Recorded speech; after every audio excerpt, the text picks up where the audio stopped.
Whenever I sat down to work, 10 minutes later, I'd start checking my phone. I'd jump from one tab to another. The problem wasn't that I couldn't focus. The problem was that I kept letting my attention leak away over and over again. And the most surprising part? The harder I forced myself to focus, the more I was actually trying to fix the wrong thing. And in this video, I'm going to share the hidden reasons that keep breaking your focus. And there are even a few things in here that I hadn't noticed myself, but they're part of it too. This isn't just my problem. The data says the same thing. In 2004, our average attention span on a single screen was 2.5 minutes. In 2012, that dropped to just 75 seconds. And today, just 47 seconds. That means every half minute, we're switching screens. This rapid decline is what we call an attention leak. But wait, not everything is the way it seems. We think we're getting more done by multitasking, but in reality, it's exhausting our brains from the inside. Our brain wants to focus, but there are two major enemies standing in the way. The first is technological escalation. Smartphones and notification-driven software that fragment our attention into tiny little cycles. And the second enemy? It's us. Our self-interruptions. When no notification even comes in, yet we still check our phone or open a new tab ourselves. Almost half of our interruptions are generated by us. The result? You spend an entire hour stuck in this constant cycle of task switching. Your brain gets stuck in that pattern, and even without any external trigger, it starts switching automatically. Your working memory begins to degrade, and your ability to filter out irrelevant information keeps getting weaker. The real enemy of productivity isn't having nothing to do. It's the silent stress caused by this constant toggling. And there's a deliberate structure for breaking this cycle. Finish one task completely before moving on to the next.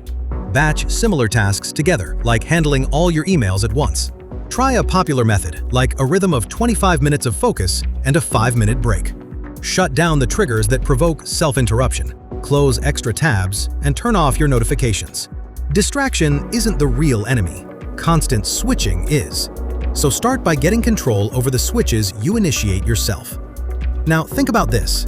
Your phone isn't even nearby. Your notifications are turned off, and yet, after a while, your work starts feeling boring, and your hand instinctively reaches for your phone. Why? What do we usually think boredom is? Sitting around doing nothing. But in reality, it's a deeper attentional failure in the brain.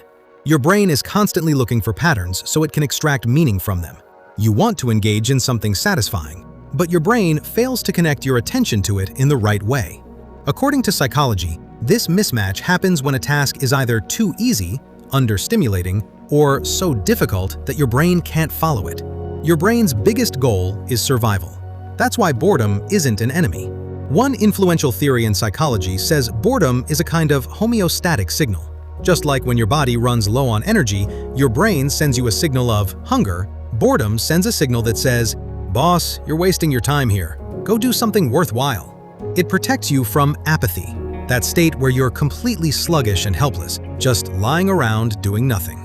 The part of your brain responsible for managing focus and emotional regulation sees that you want to get something done, but the actual task doesn't feel rewarding to your brain. So it creates this strange sense of restlessness in your body. Because of that restlessness, your brain starts pulling away from the task. Your self-control gets weaker, and you immediately quit studying or working, pull out your phone, and start scrolling through reels. People who get bored easily and give up make one of the biggest mistakes. They think, until I'm in the mood, or until I feel motivated, they won't start working. So they keep scrolling their screens, waiting for some sudden urge to appear. An urge that never comes. Action-oriented people, on the other hand, start working without waiting for motivation and break the cycle directly. To get out of this trap, you don't need willpower. You need deliberate structure. Reframe the story. Instead of saying, "This task is boring," tell yourself, "My attention isn't engaging with it." Goldilocks principle. Break your tasks into smaller units so the difficulty matches your cognitive resources. Direct action mode. Start working immediately instead of waiting for motivation. Functional signal. Treat boredom as a temporary functional signal, not a permanent verdict. But this is where another major problem appears. When an instant reward is right in front of you, your brain starts working against your long-term goal. And in the next point, you'll find out why. We think we'll start working hard tomorrow, accomplish our big goals, and whenever distraction shows up, we'll beat it with willpower. But in reality, we're losing an automatic neural battle called reward misses. On one side, there's instant gratification, like scrolling or snacking, which makes your brain feel good instantly without requiring any effort. And on the other side, there are your big long-term goals, which demand consistent effort and patience. One surprising study found that media use and work are the domains where people lose self-control the most, even more than classically addictive things, and whenever an opportunity for an instant reward appears. Studies suggest that the dopamine-related impulsive part of your brain becomes active, while delayed rewards mainly engage the logical part. Two different neural systems start competing with each other. We choose the instant reward, and your brain's reward mechanism gradually strengthens this choice to wander away. The result? It becomes a repeating pattern. The daily battle between work and media drains your emotional energy. Trusting your in-the-moment willpower is the biggest mistake. When the impulsive system is active, willpower doesn't work. To beat this cheat code in your brain, you don't need willpower. You need deliberate structure. To beat this reward mismatch, use these 3 practical strategies. First, shorten the feedback loop. Reframe big long-term costs and benefits into small increments. Track your daily wins so your brain can start celebrating delayed rewards sooner, every single day. Second, pre-commitment, cold versus hot state. When your brain is calm and logical, the cold state, block the path to the impulsive mood that may come later, the hot state. For example, lock distracting apps while your mind is calm in the morning, so even if your mood starts drifting in the afternoon, you can't reach for your phone. Third, environmental design. Expect distraction in advance and build safeguards around it. Design your physical and digital environment so there's barely any opportunity to drift, like switching your phone off and leaving it in another room. But even after escaping this reward trap, one problem still remains. If your own brain keeps wandering again and again, is it even possible to focus in the first place? We think focus means never getting distracted. Today's internet culture expects us to work for hours without ever drifting away. But that's biologically impossible. The truth is, your mind wandering isn't a failure on your part. It's your brain's default setting. One surprising Harvard study found that people spend 46.9%, about 47% of their waking hours simply mind-wandering. And here, the real battle is between 2 paths. The first, beating yourself up when you drift and forcing yourself to focus.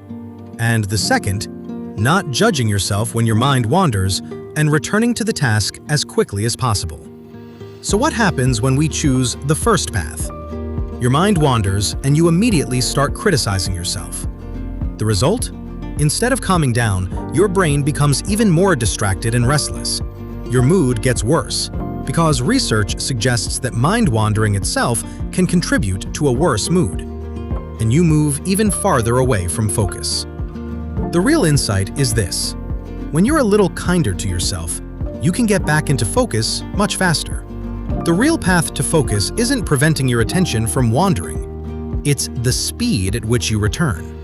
Stop beating yourself up and build this deliberate structure for yourself. Catch and release. The moment you notice your mind wandering, count that awareness as a win. Instead of getting angry, gently bring your attention back to your breath or the task, without any harsh judgment. Skip self-criticism. Stop labeling your wandering mind as having a broken attention span. Drop the emotional burden of blaming yourself and redirect your attention instead. Change the metric, the yardstick. Stop counting how many times you got distracted each day. Make your return speed, how quickly you come back, your new yardstick. But after learning how to return to focus, one more question remains. Does self-control really mean using willpower to stop yourself every time a distraction shows up?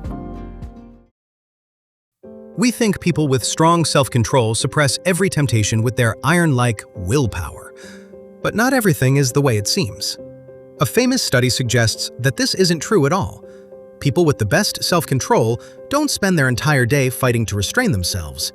Instead, they keep themselves away from distractions right from the start. When they were given a choice, they didn't show off their willpower. They deliberately chose a calm environment. And here's where the real battle lies, between two different paths. The first, preventive self-control, blocking temptation before it even has a chance to appear.